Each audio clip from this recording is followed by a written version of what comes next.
Howdy, folks. Happy Friday. Thank God it's Friday. I just have to say this. I've said this before. This could be the worst summer that we've ever had in terms of every day it's overcast. And you mean in Buffalo? The rest of the world's having a pretty good summer. Yes. Screw the rest of the world. F everybody else. I'm only concerned with me and what's going on in Western New York. And what's going on in Western New York's I'm trying to bring on the show. It's like I'm flipping down. My eyes are bugging out now. It's like being in a watching a Wang. It felt like it was like when my Waze app starts to completely like the next turn starts to bounce up and down and up and down and up and down. Let me do a quick pre-show because I want to pay homage to somebody. Dominic Dinucci, we don't hear yet. Dominic Dinucci passed away, and he was one of the great Italian tag team wrestlers for the WWF. And what was funny is back in the 60s and 70s when I first got used to watching wrestling, and I would watch with my dad actually for a little while, and then he just couldn't take it anymore. Because he watched as a kid too, like Gorgeous George, those guys. But he stopped watching, and he stopped watching when I was continuing to watch. But with Dinucci, with the Italian guys, they always lied about them all being related. So he had a tag team partner originally, Tony Parisi, who was really good. Cannonball Tony Parisi. Yeah, Cannonball. And they used to say he was Bruno Sammartino's cousin just because he was Italian. They just would make that up. You know what? All of us Italians, we're all related. Right. Now, let me just say this because I didn't know about that. And of course, the Grim Reaper, also known as Russ Cohen, is the first one to know about it. Dominic, the Grim Reaper of Facebook. Yeah, Dominic Dinucci was my favorite wrestler when I started watching the WWF on WOR out of New York in the late 70s when Vince McMahon was the announcer. Yeah. He was the son of the owner. He was the announcer along with Bruno Sammartino. And Sammartino was part of that Italian mafia that was in the WWF. And Dinucci won the tag team title for about a week with SD Special Delivery Jones, who was one of my other favorites, who's, do you think he could get away with Russ now today? An African-American wrestler, his finishing move being the headbutt because his head was so hard? Yeah, no, I don't think it would work. But Dominic Dinucci it would be tough. Was my There's a lot about wrestling that doesn't work. Yeah, and he did have a really good run. He had a short run with Parisi. He had a long run with Dino Bravo, who's passed away. If you want to see an interesting thing about Dino Bravo, go to Netflix. There's a whole documentary about him and the mobbed up murder of Dino Bravo in Montreal. He got murdered. Yeah. But I got a couple of things to add. First of all, Russ Cohen's reputation of Dr. Death is definitely well deserved, and I thought I was the only one who had kind of noticed that he's the first one ever. No. I'd run into people and we started talking, and I'd say, I said, Russ is like the king of over. Oh my God. He said it's like one guy said it's like God notifies Russ. Yes. And he says, it's like instantly, like the guy dies at 11:07 and 11:09. Right there. R.I.P. at some guy. So, it's not Kevorkian, it's Russ Cohen. It's Russ Cohen, Dr. Death. But anyway, but I wanted to bring this up again. I always think that Russ and Mike are my contemporaries, but you guys lagged behind me a few years. But in the 1960s, there was this odd phenomena. Elderly people liked bowling on Saturday afternoons and wrestling.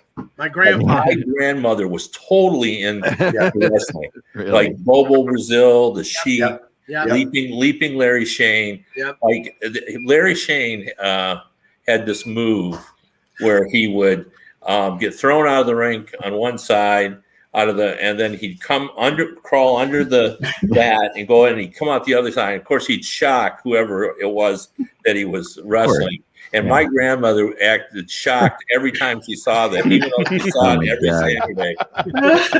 and she, it was just incredible. She got into it, and she'd yell at the TV. Kev, my grandfather my mom's father was the same way. He would be on Saturday afternoons. He'd be watching ABC Wide World of Sports, the bowling with like Mark Roth and Nelson Burch. Chris Schenkel doing the call. Chris Schenkel for sure, yeah. And Earl Anthony.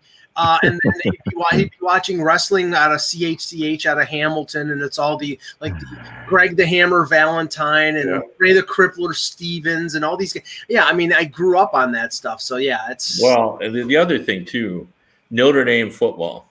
When if you're Catholic, as I was growing up, like it was a big deal. And I always thought it was curious when they scheduled those replays, and it would be like 10:30 or 11 o'clock in the morning. And then I realized they want to make sure everybody could go to 9 o'clock mass and then get home and start that. But what was best about that, and I would love to see this with today's games, you'd be watching this game and then they'd say, now we're going to move ahead to action in the third quarter. And then you would just totally wipe out. That's funny. Everything. I mean, for me, I remember the thing I remember about bowling was because our church went from like Sunday school from 10 to 11 and church from 11 to 12. I remember if I was watching bowling, it meant I got to stay home that day. And it was really like an exciting moment. Like and I found bowling as something that was really, amazing because it was on 11 o'clock. But yeah, it is incredible how big it was. And I think wrestling was like the original kind of reality show type situation. Like I think that's really like the people who like, the old people are the same people who love The Bachelor, and so like that. Nowadays, it's really that's a bloodbath, man. The Bachelorette. If everybody wants, no one wants to talk about that, I'm sure, but it's on in my house, and I was just like, holy hell, man! This is that kills brain cells. This particular one really kills brain cells, and also it's just like way too emotional for people to be watching. Just want to quickly mention this because we mentioned it yesterday. I do have to say that the opening presentation of the Field of Dreams game between the White Sox and the Yankees was pretty damn good. It was a little long, but they had Kevin Costner walking out of the cornfields, walking to I think it was the pitcher's mound or close to. No, he got around. He was in the inner part, approaching like somewhere between second and short. Right. Okay. But he was still in the outfield. And then they basically had him hit the mark because what they did was they had a field camera and they showed the players coming out of the cornfields, and it looked really cool. And they had the music from the movie. It was pretty good. It took a little long, but it was pretty. And some people thought it was hokey, but I thought it was probably the best part of the night because it worked. I watched it, and I thought it wasn't an unexpected thing, but the visual was surprisingly effective. The only thing that kind of threw it off a little bit was the cameraman behind Costner. I thought got into the shot a little too much. He was coming out of the cornfield and trying to get the shot, but you could see him. Yeah. But overall, the effect of it was surprising. I figured I was going to be rolling my eyes in this thing, and I got to give Costner credit. He sold it immensely well. He played that scene. It looks like he was encapsulating the character that he played. He's a great actor. Yeah, and it was a great sequence. And the thing that worked to me, I think we're complaining about how itchy they were after that. They came out and they had. I'm going to tell you, Ack, they had genuine. The looks on their faces as they were coming out, I think they recognized the moment. They realized this is something that's special that we'll be able to talk about. And they walked up and they were like, up to Costner and shaking his hand like wide-eyed kids almost. And the look of like on Aaron Judge's face and other players was definitely, like they were in awe. Two things. I wish they would have had other cast members. Maybe they couldn't get Ray Liotta and other people to come to the presentation. It was just Costner because, Ray Liotta played Shoeless Joe. So that would could have gotten Costner's father. I've been emailed about him. He's been around doing things. So the young actor who played young actor. They could have gotten him. They just probably didn't try. Right. And the other thing was for a game like that, you would hope that teams would be able to put like their best foot forward in terms of like who the starting pitcher was. I know that, but when you've got home run Andrew Heaney pitching for the Yankees, I mean, it was my goodness. It was like a great game for the White Sox, no doubt, Mike. Oh yeah, a lot of balls flying into the corn. Sticking. Anyway, a couple of things about the Field of Dreams. Last night when that was on, it spawned, at least on my social media, a lot of discussions about the greatest baseball movies of all time. And one of my friends, who's I've been in a fantasy league with for almost 30 years, said that Field of Dreams wasn't even in his top 5, which was stunning to me because that is stunning. It's a great movie, but it's not my number one either. It's in my top 5. It is. Yeah, there are a lot of great baseball movies, and then we all threw our top 5s out there. One that I was actually kind of glad it's not in my top 5. But I was stunned it wasn't in as many top 5s as I thought it would be. Was The Natural? Yeah, no, yeah, that's shocking. The Natural is number 1 for me, Kevin, because The Natural was filmed in Buffalo at the old rock pile. I know people who were extras in the movie. I know people who met Redford and Barry Levinson when they were here filming the movie, and it's just what the main criticism of that movie is that it deviates from the Malamud novel, because in the novel Roy Hobbs strikes out, and in the film, obviously, Robert Redford is not going to strike out when it's the ultimate moment of the movie. So I think he smashes the lights, sending fans screaming from their seats. I mean, Bang the Drum Slowly should be in that top 5, Kev, but a lot of people don't know it. I disagree with that. The novel was unbelievable. I thought the movie was just kind of a little dark. It was, I wasn't entertained by it. And you know what the worst part of the movie was? Robert De Niro could barely throw a ball. That's true. He was terrible playing baseball. Yeah, Gary Cooper wasn't much of a ball player either. So I just didn't have the response to that movie, and I look forward to that movie because the book is fabulous, and maybe I'm just just reacting to my. The fact I was disappointed it wasn't my book. But the one thing I would say about The Field of Dreams, why I think it's the number 1 baseball movie is that, men don't talk about, obviously, relationships with their father, but that was a movie that really kind of spoke to the fact that a lot of men in this country did not have the best of relationships with their father. Yeah. Right. And I think that they're never going to go to therapy, but that was probably about 2 hours of therapy that they would otherwise never have gotten if they didn't do that. Because there was a lot of guys I know, really have an emotional response to that movie. I was among them. I can never respect a man whose hero was a criminal. That's the line in the movie that always gets me. And when he's talking to James Earl Jones, and that was the line. And then he says, "Well, that Shoeless Joe wasn't a criminal." He says, "Well, I was 17 years old." So it was about regret, about saying things that you regret to your father. Yeah. It's a fantastic movie. Well, and so layered. I mean, the Graham story. It's a love story about him and his wife. It's also about the choices that we make and how it changes our lives. And, and they had the absolutely perfect casting, in my opinion, of James Earl Jones. Yeah. I can't imagine that role with someone else. No. Has anyone played more iconic roles than James Earl Jones? I mean, if there's actually one person that I really want, and I know he's up there in years. But that would have possibly, had we seen James Earl Jones, that would have been. That would have been something. I mean, it was amazing to begin with. If you would have seen him, I would have been like, that would have been.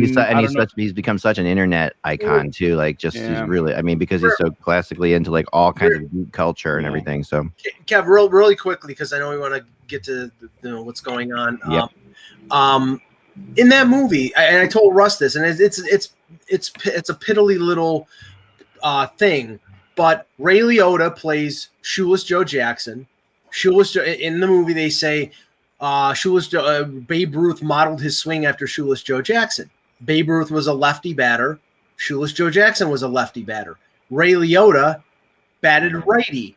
All they had to do was flip the negative, because they've done that in other movies. All they had to do, and they didn't do it. And it's like I every time I watch that movie, it's almost flawless. And every time I see Ray Liotta hitting the ball to the outfield, I'm like, Shoeless Joe's a lefty. How can you have a right? I mean, I view that as like the chariot driver who was wearing a watch and Ben-Hur. It's become like an iconic mistake that people talk about, but something. I did want to say this because I think I actually have played on the field at the Field of Dreams. Yeah, in the early 1990s, my wife and I I went out there. It was a media event, and at that time, I was writing a lot about the trading card industry, Right. in addition to my job. And I ended up getting an invite from Upper Deck, and I went out there and I wrote some stories, and I played in a game there. My wife actually played too. My wife is a very good softball player. Now, the story of that, which I'm sure she's standing behind me, is going to hate that I retell this story. Yeah, she's laughing now because when she was up to bat, I was on the video camera, and she hit a line drive up the gap that scooted into the corn. When I was up to bat, I hit it into the cornfield. Got all of it, put it in, and I said to Terry, "Did you get it?" She goes, "No, I missed it." So we have video. That's the best. Terry ripping a line drive into the alley, and it's scooting on 2 hops into the cornfield, and my great shot into the cornfield on the fly, nowhere to be seen. Better that way, Kev. Better that way. Keep it in your memory. The way you describe it as years go by. It's like incredible. You describe it as incredible. If you showed it to us, we'd be like, that's cool. You hit it in the cornfield, but the picture that you paint, so much better. Yeah, no, it's a good story. Randy Hundley also was a great deal too. Before we played, or was it after? I can't remember now. But anyway, there was a celebrity versus or a fantasy camp versus a former major league player camp, and Vita Blue was on the hill for the former major league players. And Vita had only been out of the game by then. I don't know, in the 90s. But Mike, you're better at dates than I am. How long had you been out? If it was like 92, 3, 4, somewhere in there. Less than 10 years, maybe. Yeah. So he was still bringing. Randy Hundley had a radar gun behind it, and he was thrown in the 80s. And he got up there, and 5 years probably. Yeah, the campers were starting to grouse. They're getting up there, flailing away. Come on now, you listen up. And Vita Blue got a little ticked off. So all the guys are sitting on the bench. He storms off the mound, literally storms, walks over to the front of the bench. He goes, "Hey, you want to go home and tell all your friends that you hit Vita Blue when he lobbed it up there underhand to you? Or you want to go up there and tell him that you hit Vita Blue when he had his best stuff? You let me know. You make up your mind and you let me know." So the next guy got up. The next guy lies at the guy, and Vita Blue just rears back, and he lets it go, and the guy fouls it off. And all the guys got on the bench, got on their knees, and bowed to the guy who had fouled off the Vita Blue pitch. It was a great moment, and I just really, really loved it. And after that, those guys just dug in. A couple of them hit it. They didn't really hit, but they hit it. Vita Blue with his best stuff. So his last year was 86. Yeah, so this would have been, it's probably 8 or 10 years, somewhere in there. All right, let's get going here. That's awesome stuff. Awesome stuff today. We don't have a whole lot to talk about, so it's all good. There's a couple things, but there's a couple things to talk about for sure. We have to start with what we're going to start with here. Let's go. Anyway, hello, Hockey World. It's Friday the 13th, August 13th, that is. 2021. Woo! Right. I'm Michael Agello. I'm Anthony Mingione. Russ Cohen from Sportsology. Kevin Allen, Hockey Buzz. And I'm Eklund. You're watching HockeyBuzzcast on HockeyBuzz.com. This is the podcast that usually gets the intro right and comes to you every Monday through Friday to fill you in on the comings and goings in the hockey world. And unfortunately, we have to start in kind of a sad thing, but I want to talk happy parts of it because unfortunately, you guys, I'm sure, are aware out there that Jay Greenberg passed away yesterday. And this is a tough thing for everybody. As 4 of us on this panel, we spent a lot of time around him for sure. And, to me, just to share briefly, it was such an honor that he wrote for Hockey Buzz in his final year there. It was such an incredible thing because I grew up I went to Temple University for college, and I was there, and I would read every day. My columns were, Greenberg, Morgani, Les Bowen and Panaccio, and those 4 guys are the 4 guys that got me into this, as far as like the Flyers part of it, and then USA Today. Kevin Allen, that was my national guy. And I have been so unbelievably lucky to have met all 5 of those people, become friends with 3 of them really, really solidly. Kevin's one of my best friends in the world. And then to see this whole thing, just like to actually get to talk to Jay a little bit over the last couple of years has been phenomenal. He was such a quiet guy, such a classic guy. a thinker, never made you feel like he's one of the big writers in my mind. Like, there's an era there that Kevin was very much a part of and led for the most part. That just sticks out in my head as like the era of the old fashioned, of the real down home before the internet hockey writer type people, that just were completely following the team and doing their thing. And he was one of the best. So few of those guys are still writing nowadays. But he just absolutely, he never big timed you, like here I was coming in as like an internet blogger, an anonymous and an internet blogger. He could have easily been like, what the hell is this guy about? And there were plenty that were that way, but he wasn't, he never was. And from day one, he's like, I love what you do. I think it's great. I think it's fun. It's hockey. It's hockey. It's supposed to be fun. That's the first thing he said to me when I met him. And I'm like, great. And him and Al Morgani were so incredibly kind. So, yeah, I'm really sorry. I'm really sorry to see him go. And Bill wrote a really nice thing on Hockey Buzz. Bill Meltzer did. So definitely check that out. That was great. It's in my spot. Bill really had gotten very close to him and visited him the last couple months over the time. But Kevin, what are your thoughts on Jay? I got a lot of them. I'm also going to write a column this afternoon about him. Just because he meant a lot to me. When I started covering the NHL in the 1980s. Jay was still a beat writer, and I lived right outside Washington, D.C. And, back then, USA Today only published 5 days a week, and we actually used to get days off on Friday and Saturday. Well, that's when the Caps would play. So, right. I needed to get information, so I needed to get to games. And back then, as hard as this is to believe now when you look at what's happened to the journalism world, I could essentially go anywhere I wanted to go. Yeah. We were just trying to establish ourselves as a national paper. And so, I would be gone and I'd fly off and do, 5 or 6 games in 5 or 6 days. And then I'd come home. Well, what I liked to do when I wanted to rest, if this is like, when you used to put Gordie Howe on defense to rest, my rest was I would just go up and do a Philadelphia game, which was a drive for me. I didn't have to get on a play. I loved it. And so I hung out a lot with the Philadelphia writers. And your assessment of Jay Greenberg is just so right on the money, because you never big timed. I really like the way you phrased that. Yeah. He was, in my opinion, when I was starting out, the best pure writer among all the hockey beat writers. Like there were some guys that were good reporters, and there were some other good writers. But Jay Greenberg was clever. I remember a lead, and I'm not going to give it justice because I don't have the memory of exactly how he phrased it. But essentially what he wrote was that Kjell Samuelsson was actually a trained carpenter, therefore had the skills to build the gallows by which Philadelphia fans would like to hang him. That was his lead. Now, awesome. That is such an incredibly clever, well-crafted, right on point lead. Like everybody who read that paragraph knew exactly what was going on with Kjell Samuelsson. That the fan base was mad at him. Like today we know because we can see it, on the internet. But he was never over the top. Like that was funny. I bet even Kjell Samuelsson had got a little chuckle out of it. Maybe not. But he would have. But he was never over the top about it. And we also had a little stick going for a lot of years.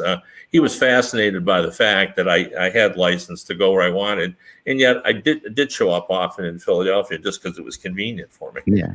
And he'd say to me, he'd walk down the hallway and he'd see me. He goes, Kevin, of all the games that you could go to tonight, and you show up to see Philadelphia and Washington, like that's your choice. And this went on every time he saw me. And so finally, one time it was the New York Rangers Vancouver Canucks Game 7, Stanley Cup Final, and I walked up to Jay and I go, believe it or not, Jay, I have no better game to go to tonight. This is it. This is it. This is the game that I'm choosing to go to. And we just went through that. And the other thing I remember about him too is the sense of humor. We were sitting in the old Civic Arena, and the Penguins were playing. This was in the early 1990s when they had Lemieux and Jagr, and they were in a big playoff series, and they had a 2-goal lead with in a clinching game. I don't remember who they were playing, but I just remember it was me like, well, I guess we can start writing this one, Jay. And he goes, nope. 2-goal lead. Larry Murphy has 3 shifts left. We better wait one more shift. And I just laughed so hard that I don't know that I could finish what I was writing. I mean, he was just so clever. And, he was, my daughter was 13 years ago. She was diagnosed with aplastic anemia. Everyone in the hockey world kind of knew what I was going through.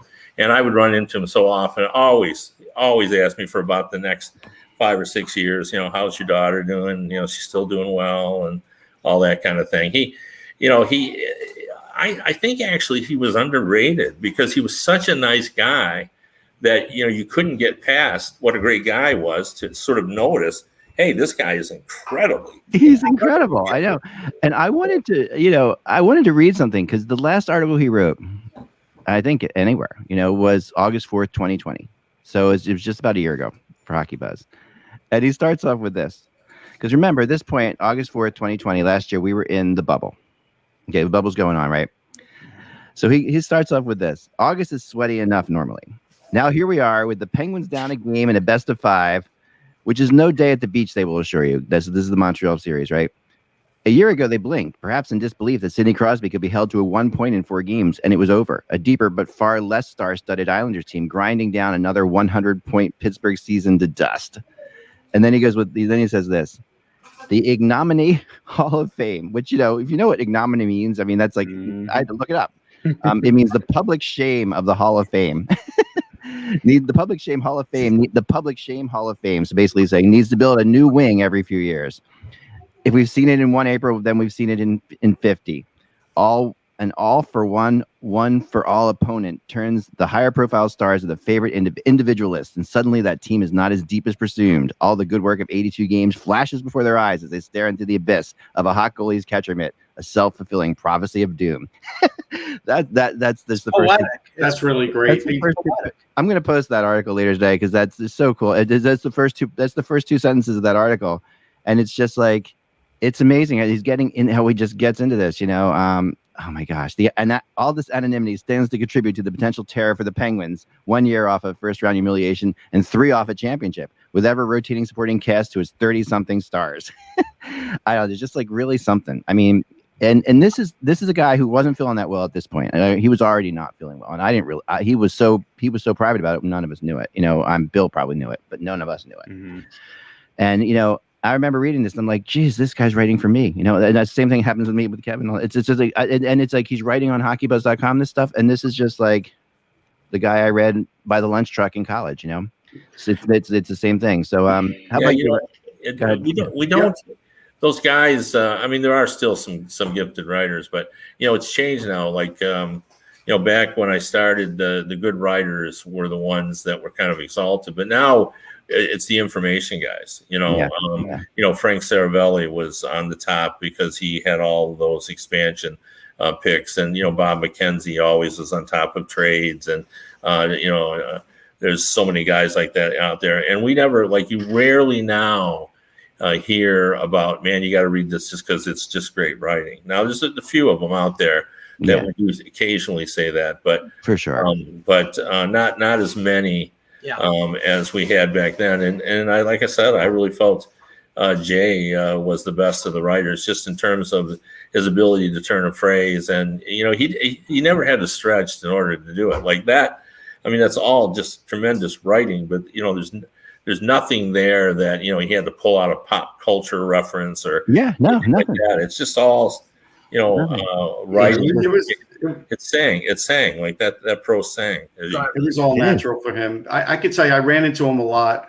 I would run into him in New York and in Philly. So when I first started covering about 20 years ago, I was covering a lot in Manhattan first, and I would run into Jay every once in a while there. Then I started covering in Philly all the time, would run into him there. And the interesting thing was, when I started to realize I was making some headway in the industry, was when Jay would start to ask me about the younger players. He would start to do that. Yeah. And, eventually Kevin started to do that with me too. And then I felt like, all right, I must be on the right track. But one Met game that I covered, which was just a random Met game, Jay was there too. So it's just like it's unbelievable where he always was, and he was always willing to talk, and he just loved talking about hockey and sports in general. Well, here's something people didn't know about him. So before he came back to write, he stopped writing hockey, he retired. But what did he do? He took a job covering his high school football team, the local high school football team, and he did it for like this local paper, and just because he wanted to go to a game and write about it. And he didn't write hockey for a little while. And when we hired him, when I had a long talk with him on the phone, one of the requirements was I'm taking days off when the high school team's playing. I'm like, yeah, sure. You can do whatever you want, man.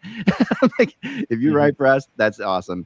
But yeah, that was, to me, that's the passion that this guy had of just, he had to go watch a sporting event and write about it. He was. And he left. He went and worked in Canada. Yeah. Like, who does that? Yeah. But he did. He went to Toronto. I know. For the fact that, we talk about the utmost respect for a Canadian newspaper. Yeah. To hire an American. Yeah. To write hockey. Yeah. He did a stint at Sports Illustrated, the magazine that most of us saw as, the leader in terms of great writing. They hired him. He was there for a while, and then he ended up going to be a columnist at the New York Post and left. And I tell you what, there was some danger. I'm glad we kind of sorted this out. But because he had sort of left the hockey world, there was a whole generation that sort of missed the Greenberg era. Yeah. So he got into the Hall of Fame later than he should have. Yeah. I speaking of, this is off the subject, but you mentioned him before. In my opinion, Al Morganti should also.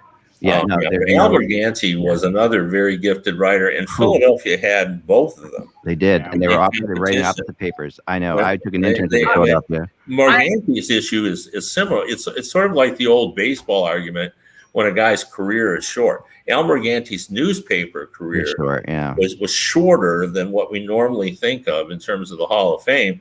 And then he went into, he did ESPN. When the National was looking for looking for a writer, a guy that had some zip, they went after Morganti, back then. So. What's interesting, Kevin, about that too is that I'm sorry, Mike. I'm just, and then you go, please. But what's interesting about like him taking that job in Canada and him getting that job in Canada is that there was probably not a more understated personality on the planet. Normally if you're gonna go and you're gonna go to Canada or get these big jobs, you got to have some, some of it. Like Morganti has way more like pizzazz to him, just in general, and he's more of a jokester and stuff like that. I mean, Jay was funny. Don't get me wrong. Like you brought up, he was funny, but he was dry. He was dry and he's fun. And he was also in very funny in a very dry way. One time I remember sitting next to him and Paul Holmgren when they were having a conversation, thinking to myself, I could not hear a more dry conversation between two individuals in my life. But at the same time, both cracking little jokes and both like saying, oh, that's really funny, like back and forth to each other. Just like, but yeah. Jay had an incredible, I want to call it laughter, but it was almost a cackle. Yeah. This kind of cackling. When you got him. When you got him, you got him. Yeah, it was funny. Anthony, go ahead. Yeah, for me, I mean, I got to know Jay after he had come back. He had been in New York and had come back and had started working with the Fly. I had never really spoken with Jay because he had been away it was probably a few years back where I really got a chance to sort of sit down with me, Bill, Jay in the Wells Fargo Center commissary prior to a game, and just having conversations with Jay, just as you've all indicated with your own experiences with him, just who is this guy talking? Never. Always interested in what you had to say, and incorporate it. And when I got the 50th anniversary book, and he, of course, as everybody here knows, if you're not aware of it, he wrote the two preeminent books on Philadelphia Flyers history, Full Spectrum. Bill helped him with the second. Yeah, Bill helped him. And Bill helped him with obviously Philadelphia Flyers at 50. It is a great book. I have it too. And Jay was nice enough to put a message in, and he said, and I'm going to read off the message that he wrote to me in the book. To Anthony, who knows his stuff, a good candidate to write the 75th anniversary book. With all my respect and best wishes, Jay Greenberg. Wow, that's nice. And I looked at that. I didn't know what I said. Nothing to him. He just wrote this down. and I stared at it for like almost an hour. Like and Bill also wrote his note just underneath it, but just the conversations to have with Jay, and just to glean his knowledge of the game and how deep that knowledge goes. Yeah. It was like that to me, to get to know him in that respect. And granted, it was in an arena, probably know him as deep as well as Bill did, but that's who he was. And as Kevin stated, he's such a great guy that we forget just how great of a, people forget just how great of a writer, he is. I've tough time saying he was. I mean, it's the truth, isn't it? I mean, like I remember, and also the other thing, because I got to know Ed Snyder actually better than I got to know Jay earlier, right? And then I got to know Jay, but I got to know Ed after Ed was really interested in me after the lockout. Like he wanted to know everything about me. He brought me and my wife to dinner. He's like, what's going on with you? This anonymous thing. He thought it was great, but he was like, he wanted to make sure I was okay.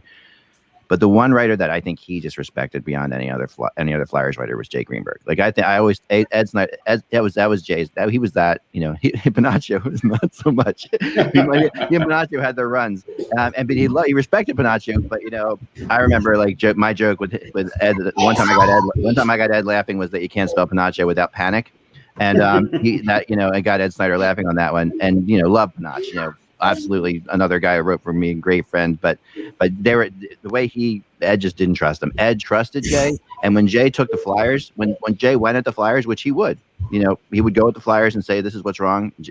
Ed actually listened. That was the guy, that was the writer that I think got to him. That was the writer that he believed when he talked, and that's saying something, because that was Ed Snyder, who didn't believe anybody. We don't want to blame Jay though for signing Ilya Bryzgalov. I'm sure he didn't want to do that. No, he wasn't even here at that point.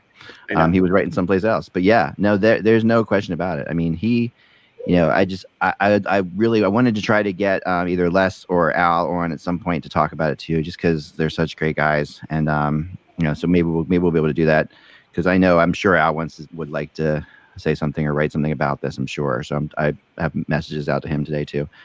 But that's the story. And anything else, Kev? Any other little Greenberg stories before we get going? I know you got hundreds. No, I mean, it's just he's so young. He's 71, and today's modern world, that's way young. Yeah, it is. We lost him too soon. He was still writing. One of the legendary stories that from writers in my generation is Jim Kelly. Yeah, I was just going to say that, Kev. Who wrote his final column on his last day on the earth. Yeah. He wrote a column and then died a few hours later. And wow. Jay didn't do that, but he was still working up until the time he got sick. Yeah, I mean, when he wrote this article, I know he wasn't well, August 4th, 2020. But there's not a piece of that article that makes you think he's not 100%. No.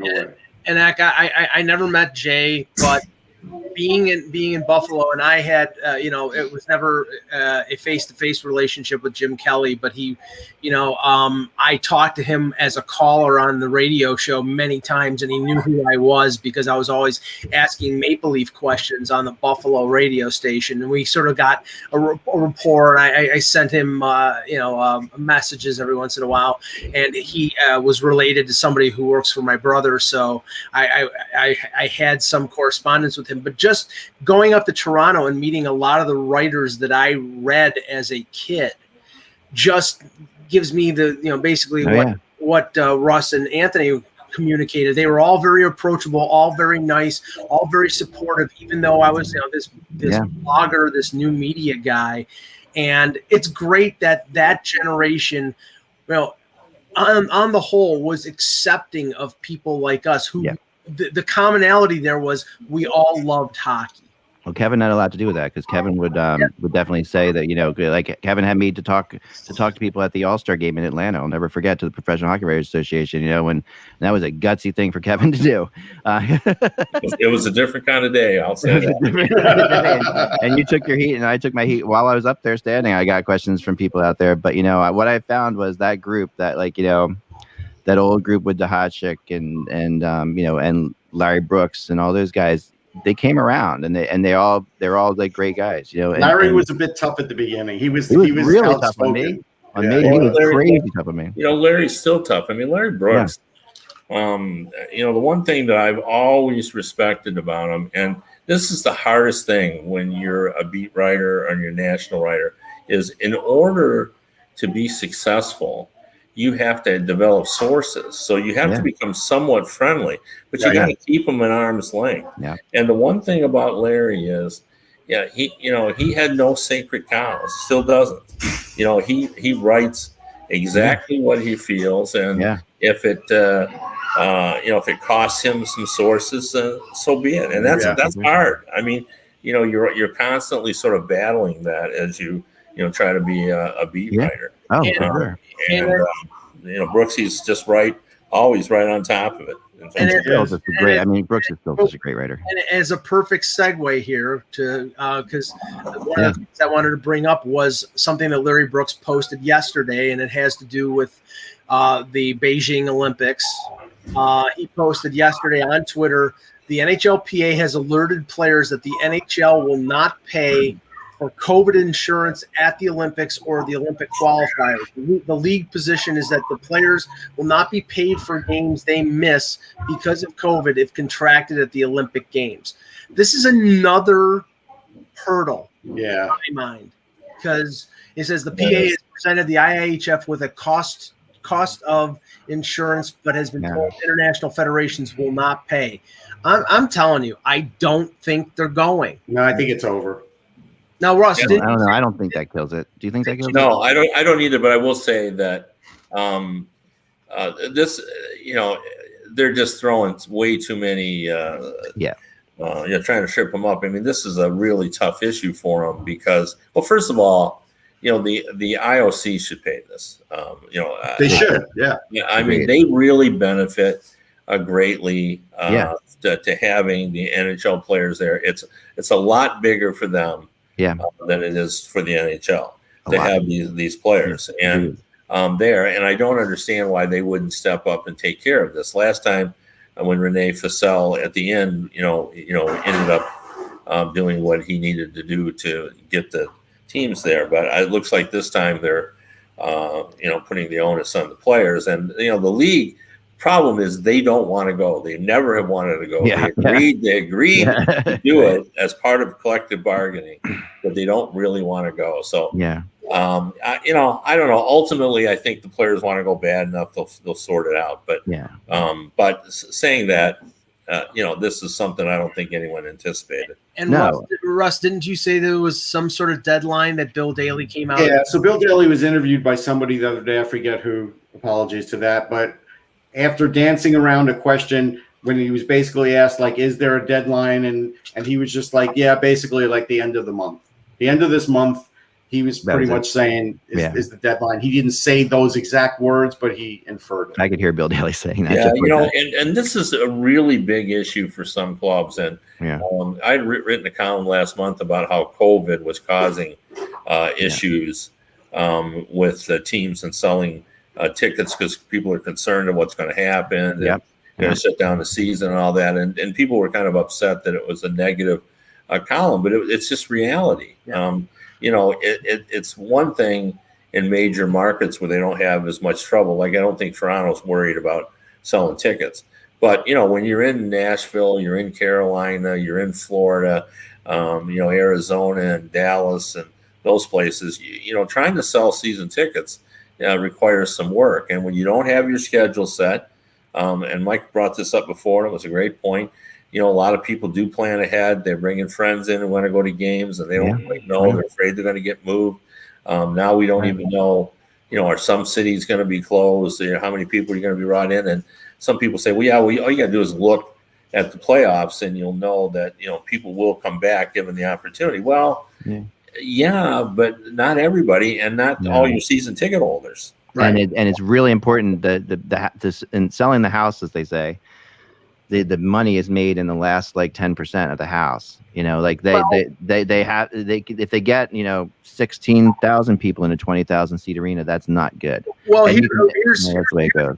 Here's the concern for a place like Toronto. Like Kevin said, they will sell out. But the problem is if all of a sudden there's a spike in the Delta variant, in October or November, and all of a sudden the city of Toronto says you can only have 50% capacity. Yeah. Okay, who of those 50% season tickets are you going to take tickets away from? Are you going to refund their money? I mean, what are you going to do? There has to be procedures set up in case those situations happen. Yeah. And I don't think anybody has any idea what to do if that happens. Well, I think that what we've learned from the last couple of years is that procedures, that they don't have procedures set up, but they do have lots of plans. Like the NHL is very good at like having plan A, B, C, D, E, F, G. You know, they run those things. They run models constantly about those things to see where they're going to be. And I think that they know what they will do in that situation. We don't know, but they do. And I'll tell you how serious this is. You know, I mentioned this before. I have Detroit Lions season tickets. I've had them for many years. I didn't, when I was a hockey writer, I didn't get to go very often. Yeah, because I was always busy. But I have them, and my family has used them and everything. In this COVID period, they call me routinely to ask how I'm doing. Right, like, that's their question. How are you doing? Well, I'm doing just great, thank you. And basically they do everything but ask me directly, are you going to keep buying these tickets at the end? Right. Are you going to come to our games when we come back?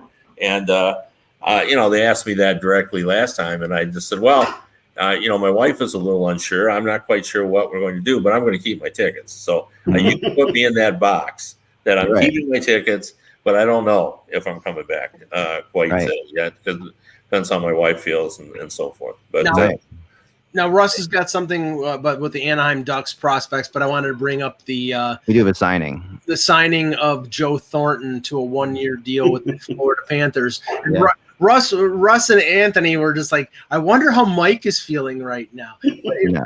Honestly, and that wasn't direct. My question wasn't directly to you. I was just asking directly to the Toronto fan base. It was Flamester. Flamester was like, is there panic in Mike in Buffalo? No. Okay. And I noted this when Kyle Dubas spoke before free agency and even after the onset of free agency, when he was talking about players who were who had been under contract, who were UFAs, and about his willingness to bring them back. And he says, I'm open to all of them bringing them back. And he mentioned Galchenyuk, and he mentioned Foligno, and he mentioned a few other, Zach Bogosian. He did not mention Joe Thornton. Now, I don't know whether that meant that he thought that Joe Thornton was going to retire, but I do know that during the season, he went from first-line left winger to fourth-line left winger at the end of the year, and had, he was being managed 10 minutes, 12 minutes a game. Yeah. I think at this point, the Leafs had no – I don't think the Leafs – I have no personal knowledge of this.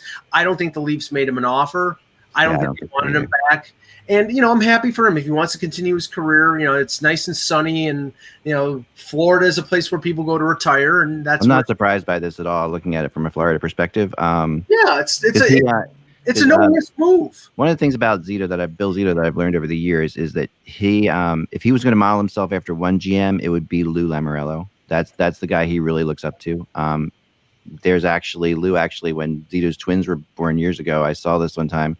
That Lou sent Devils jerseys to the twins, like Zito 1 and Zito 2 kind of thing.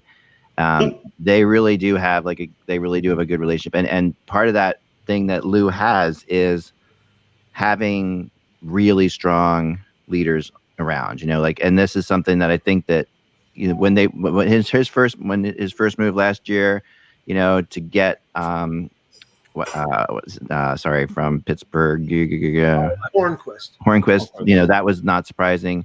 This is along the same lines of here's another character type guy, and he's not what he was before, but this is a free swing. It's like if it's a free swing. It's cheap. It's really cheap, and it also it doesn't hurt. It doesn't hurt to the fans, because the fans, that's another name to get people out to see, and that's all. It makes perfect sense. Although he looks like a guy who should have a metal detector walking on the beach, but other than that, yes. Oh, for sure. The beard is bad. I mean, I gotta.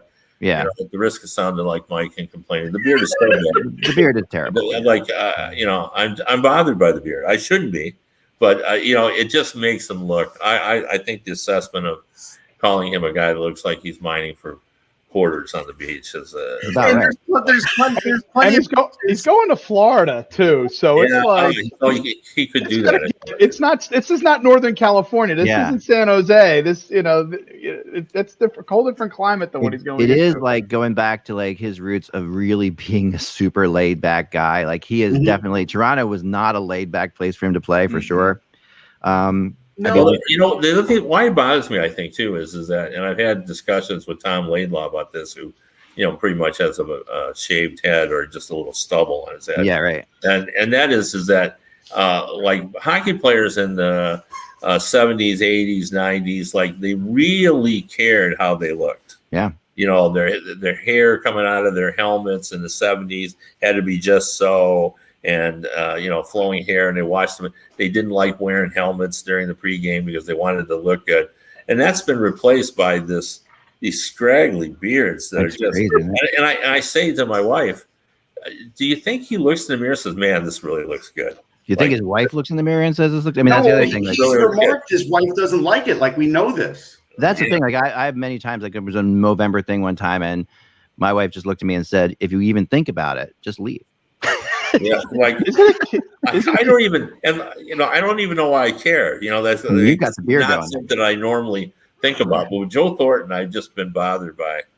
I think it's how ugly he looks. Part of his like old man Joe type thing, like old man of the sea. He really leans into it, and leans into it like he's the old man of the sea to me. It's like that's what he's doing. Like Russ was joking with me earlier after I made that comment about how Toronto fans are reacting to this. He's like, well, they can always go. Toronto can always go after, try to sign Jaromir Jagr, and I respond, I'm like, Jagr looks younger at 49 than Joe Thornton does. Yeah. Speaking of Jagr, let's talk about that for like 2 minutes. Like Jake for a second.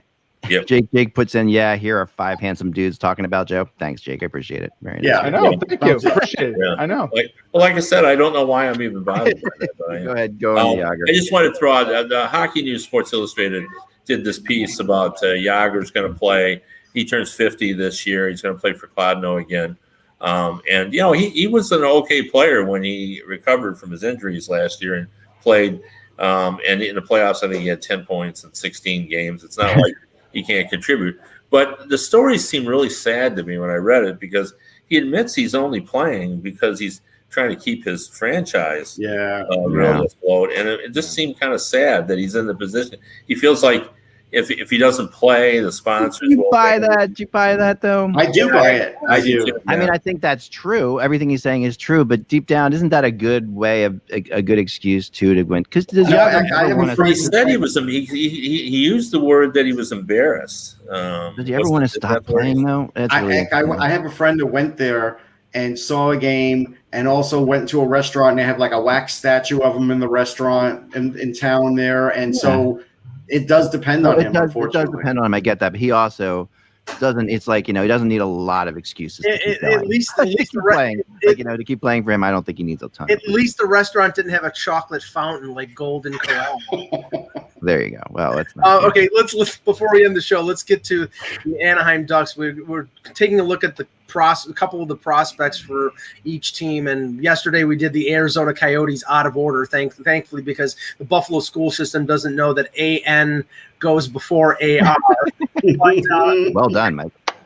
But Russ, Jamie Drysdale was a top 5 pick, got to play in the NHL last year.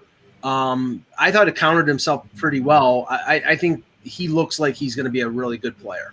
Yeah, we're not even scratching the surface of what Jamie Drysdale can be, because he really there's always this feeling when guys come in at a young age that a lot of times they're playing to survive.